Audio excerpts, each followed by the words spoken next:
If one morning China stopped buying from Australia, there would be no explosions, no chaos, but shifts would quietly be cut, contracts would slowly disappear, and families would start worrying about next month.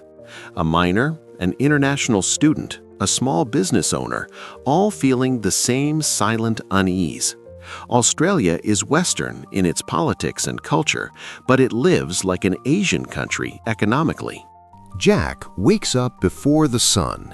He drinks his coffee in silence, pulls on worn safety gear, and drives hundreds of kilometers into the mine. For Jack, the biggest question is not politics or global economics, but whether there will still be enough shifts this week. Australia sells its most valuable product to the world, not in technology or brands, but in iron ore, coal, and raw minerals pulled straight from the ground. Millions of jobs and families depend on those ships leaving port every day. When demand is strong, Jack has work, income, and a future. But if those ships slow down, if the biggest buyer turns away, does the story really end with Jack? Australia and the United States were dealt very similar cards. Both were British colonies, both began on the eastern coast, both expanded westward, taking indigenous land, and both were transformed by gold rushes that reshaped the lives of millions. Poor immigrants arrived with the same dream, working endlessly, digging for gold, building towns, and trying to create a future from nothing. But history then split in two directions. The United States grew into an industrial, military, and financial superpower, while Australia did not. Not because Australians lacked ambition or ability, but because of something they could never change: geography. America was blessed with vast, fertile land and dense river systems that connected regions like arteries. Australia, by contrast, is vast but harsh, with an unforgiving interior that separates people instead of bringing them together. Geography does not just draw maps, it quietly shapes the destiny of nations.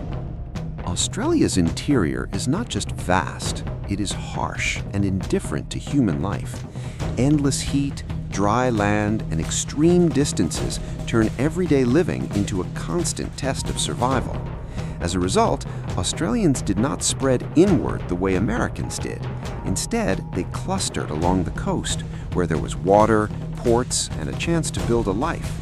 Cities like Sydney, Melbourne, Brisbane, and Perth came to hold almost the entire pulse of the nation, while the rest of the map remained largely empty. When a population is compressed into a few coastal cities, it becomes nearly impossible to form a dense inland network capable of supporting large-scale industry and innovation. Without chains of connected cities and without a deep internal market, growth cannot easily feed itself. And when you cannot build an industrial engine from within, you are forced to earn from the outside.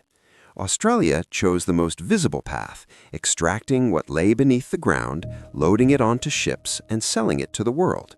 This was not laziness or a lack of vision, but a survival choice shaped by geography, sensible in the short term, yet one that creates long-lasting constraints across generations. Australia's mines, deep in the interior, operate like a massive bloodstream. Ore is pulled from the ground, crushed, fed onto conveyor belts, loaded onto trains, and pushed relentlessly toward the ports. From there, enormous ships leave the coastline carrying millions of tons of resources every year. An entire economy is built around this motion, steady, precise, and seemingly unstoppable. But raw materials carry a weakness few like to acknowledge. The seller does not decide who needs them. When the world is building, Australia thrives. When the world slows, Australia feels it first. And for the past 2 decades, the country that has needed those ships the most has been China. Entire cities, factories, and infrastructure projects to the north turned China into Australia's largest customer, larger than all other buyers combined. For Jack, this reality does not appear on maps or in economic reports. It shows up in his work schedule, in the number of shifts he gets each week, in the money he brings home to his family. When China buys more, Jack has stability. When China slows, that stability begins to crack. The life of a miner in Western Australia, seemingly far from Beijing, is in fact tightly bound to the pulse of an economy beyond Australia's borders. Lena pulls her suitcase out of the airport on an unfamiliar morning, far from home and family, carrying both her dreams and her family's savings from across the ocean. To Lena, Australia is a classroom, a degree, a future. But to Australia's economy, Lena is not just a student. She is tuition fees, rent payments, morning coffee, bus rides, and weekend part-time work. Hundreds of thousands of Lenas form a steady stream of money flowing through cities, supporting neighborhoods, universities, and even the housing market. When everything runs smoothly, no one questions it. But when a country begins to rely too heavily on students from a single place, education stops being just education. It becomes an export industry, and more dangerously, a concentrated point of weakness.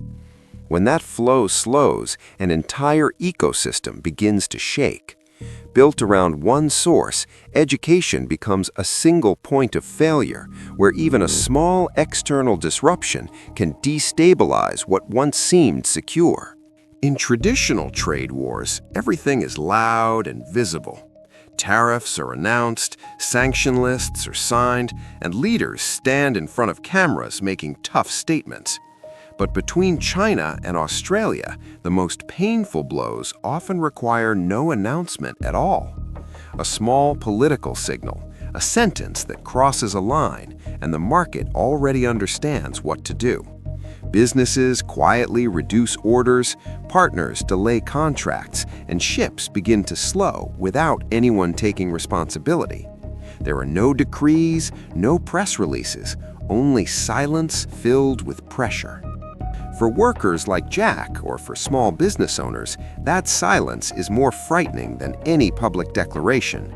They do not know exactly what happened, only that work is disappearing, money is arriving more slowly, and the future is becoming uncertain. This is invisible power, where politics does not need to act directly, but lets the market adjust itself to an unspoken message. And when an economy depends too heavily on a single partner, even a distant nod or a quiet turn away can be enough to shake the entire system. Australia sits in an extremely uncomfortable position. In terms of security, values, and history, it is a Western nation, tightly bound to allies who share the same rules, beliefs, and worldview. But economically, the money that sustains millions of jobs flows from a partner Australia cannot fully control or openly confront. For governments, this is a strategic dilemma. For ordinary people, it is a constant, quiet tension. A tough statement on the international stage may earn applause in Parliament, but it can also slow factory orders, strain university budgets, and force families to tighten their spending.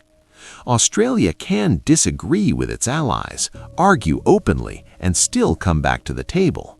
But it cannot argue in the same way with the one paying a significant share of its economic wages. This is the core paradox, a country determined to hold its political stance, yet forced to weigh every move against its economic cost.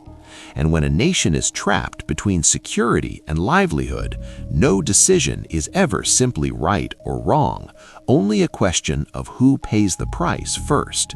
Australia's way out does not lie in grand slogans, but in three very practical choices. First, sell to more customers so no single buyer can turn off the economic tap with a simple nod. Second, stop just digging and exporting raw materials and keep more value at home, so Jack's livelihood is not entirely tied to global commodity prices. Third, diversify education and tourism, so Lena's future does not become a systemic risk. In the end, this is not just a policy debate, but a question of economic sovereignty. of whether a nation can stand on its own without holding its breath for decisions made elsewhere. In the end, this story is not just about China or Australia, but about how a country chooses its future. Getting rich from one single customer is fast and easy, but fragile. Building wealth through your own strength is slower and harder, but far more durable for people like Jack and Lena. If you were the one making the choice, which path would you take and why? Leave your thoughts below. I want to hear your perspective.